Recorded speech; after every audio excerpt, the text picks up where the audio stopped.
Good morning, gentlemen. November 4th.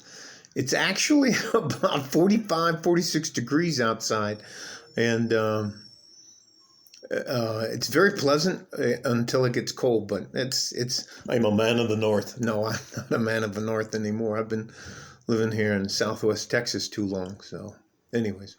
Um, I'm going to do a video today, and I promised myself from now on I'm not going to do reaction videos to other people's stuff. I promised myself I would never, ever charge or ask you for money or ask you for a donation or ask you for a like or anything like that or ask you to subscribe or anything like that.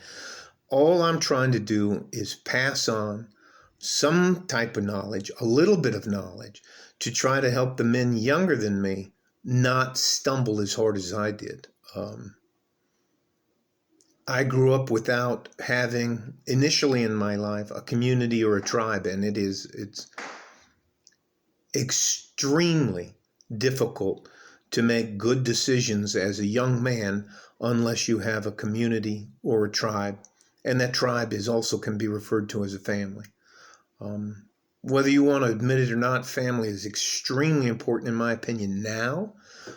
As I look back these 56 years, I can tell you the people that have uncles and they have a good father or a good grandfather, it makes a big difference. And by saying this, I'm not saying that women don't know anything. I'm telling you, women can't raise men. It's just, when I was raising my sons, here's just one example. At one point in time, when young men get old enough, they have to cut their teeth on somebody. When I mean cut their teeth on somebody, I mean that they have to kind of figure out what kind of guy they're going to be. Are they going to be a thug? Are they going to be authoritarian? Are they going to try to be a good man and stuff like that? Both of my sons, as they got into their teen years, got to the point to where they thought they could challenge me in my home. And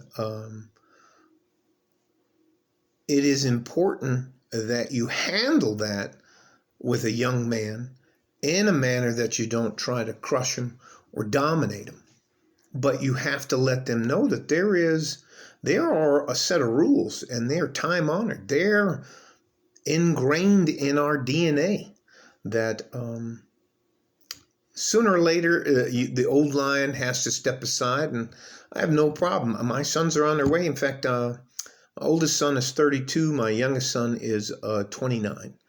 So just turned 32 and 29. But we had our trials and tribulations.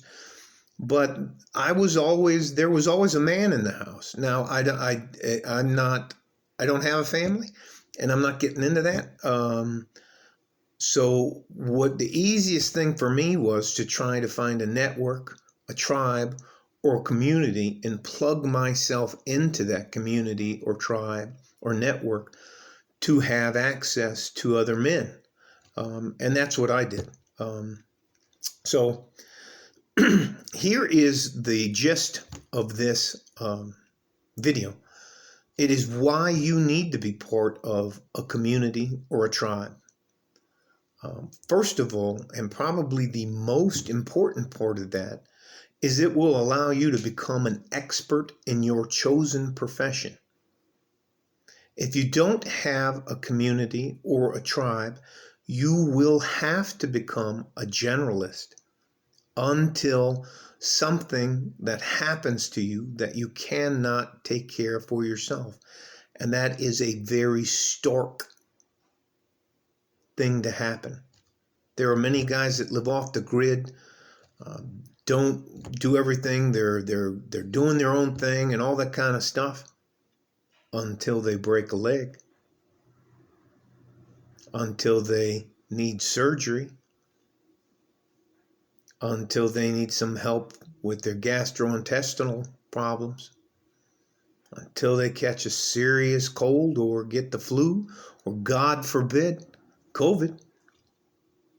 So being a generalist in the short term pays off, but I guarantee you as you get older, as you start to age, you get into your mid 50s, which I'm in, your 50s and heading towards your 60s. You can't do it all on your own for your entire lifetime. So at some point in time, you're going to have to be part of a community, part of a tribe, or have some access to a network. It's better for you to do that now as a younger man. And I'm not telling you that you can make lifelong friends. There are very few people I call a friend. I have two. And no, my wife's not my friend. My wife is my helpmate. She is not my friend. We get along, we do things together, but that's not the same. I have a ton of associates. And for me, the difference between an associate and a friend can call me at 2 o'clock in the morning, say they need help, and I'm not going to ask them anything else. I'm going to ask them where you are, and I'm going to ask them if they need something once. Other than that, I'm going to assume that they need money, food, clothing, shelter, and I'm going to come get them. I'm going to go and help them if they need something. That is it. But I only have two people on planet Earth I would do that for. But I am part of a community here in El Paso. I help out at food banks. I go to a church. I make sure that my neighbors around me, they all know who I am. They all have my phone number. They can text me. And we did that when COVID started, when we were all going to be locked down so that we wouldn't be alone. For example, getting back to my point, you can become an expert because as part of a community, you don't have to worry about someone else's expertise because they're taking care of that in your community. Your medical people are doing their expertise in their field and they're part of the community so that you can use their services when you need to. Therefore, you can now concentrate on building your empire, whether it's a real estate empire, a trucking empire, running your own business, working for the government, concentrating on your goals to get where you want to go. But if God forbid you need the community, you can reach out to the community and it will respond back. You don't have to be a generalist. Now, I'm not saying you should know a little bit about plumbing, a little bit about carpentry, a little bit about lawn care, a little bit of doing the laundry. I'm not saying anything like that. What I'm telling you to do, I'm not telling you to do anything. I shouldn't have said that, and I apologize. You need to be an expert in your field. Master mechanic, master plumber, master carpenter, master electrician, master concrete guy, master water guy, master electric guy, there's just so many things that you can become a master in. But that is at the expense of concentrating on the healthcare field. Or if you concentrate on the healthcare field, then you can't be an expert mechanic. If you're going to concentrate on being a mechanic, you can't be an expert carpenter. Now, you can know a little bit about it. You can know a saw or something like that, but you're not here. I hope I'm not beating a dead horse. That is the worst thing I ever wanted to do, is beat a dead horse. So I'm telling you, it's better to be part of a community or a tribe or a network so you can concentrate on your field of choice and become an expert in it. All right? I don't have anything else profound to say. I want you to take care of each other if you can. If you can't, you should damn well better take care of yourself. Stay away from fat single moms. Stay away from women with bad attitudes.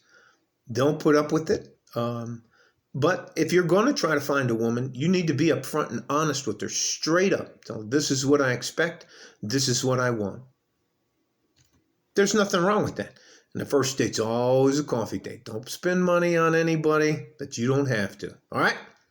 Like a fart in a G-string from West Texas, El Paso. I'm out of here. Bye-bye.